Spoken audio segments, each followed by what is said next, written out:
जूनागढ़ के marketing yard में मूंगफली की खरीदारी में गोलमाल हो रहा होने के आरोप भाजपा के माणावदर के विधायक की ओर से लगाए जा रहे हैं। दरअसल जूनागढ़ के मार्केटिंग यार्ड में इस वक्त विभिन्न मंडलियों की ओर से खरीदारी की जा रही है। एक खरीदारी के तहत कुछ को मार्शल अधिकारी अपनी मनमानी कर रहे होने के आरोप माणावदर के भाजपा के विधायक अरविंद भाई की ओर से किए जा रहे हैं। वैसे मंडलियों की ओर से भी अधिकारियों को समर्थन दिया जा रहा होने के आरोप जूनागढ़ के माणावदर के भाजपा के विधायक लगा रहे हैं। तब इस मामले में उनका क्या कहना है, आइए सुनते हैं।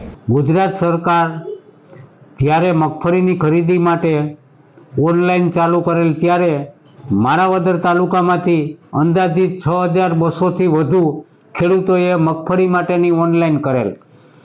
ત્યારબાદ જ્યારે સરકાર દ્વારા જે એજન્સીઓ નિમવામાં આવી ત્યારે શરૂઆતમાં માણાવદર તાલુકામાં 2 મંડળીઓને આ ખરીદી માટેની માન્યતા આપેલ।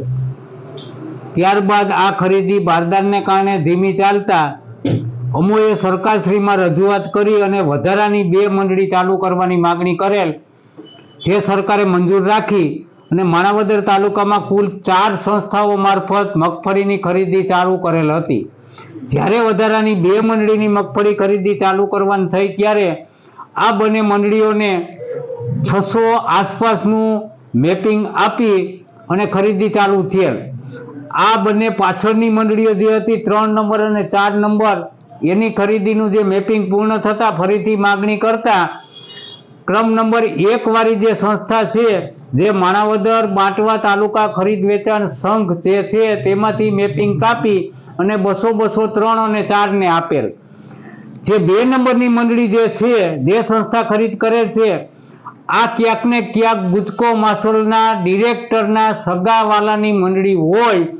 આ ગુજકો માસોલના તમામ ચેનલના અધિકારીઓ જિલ્લાથી માંડી અને અમદાવાદ સુધીના તમામ કિનાખોરી રાખી અને જૂનાગઢ જિલ્લાની અંદર ભયંકર ભ્રષ્ટાચાર કરે અને કિનાખોરી।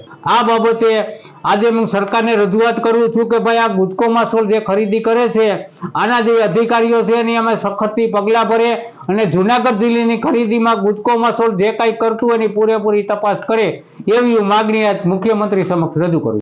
जुड़े रहने के लिए हमारे YouTube चैनल को सब्सक्राइब करें और नई वीडियो की नोटिफिकेशन के लिए बेल आइकॉन को दबाएं।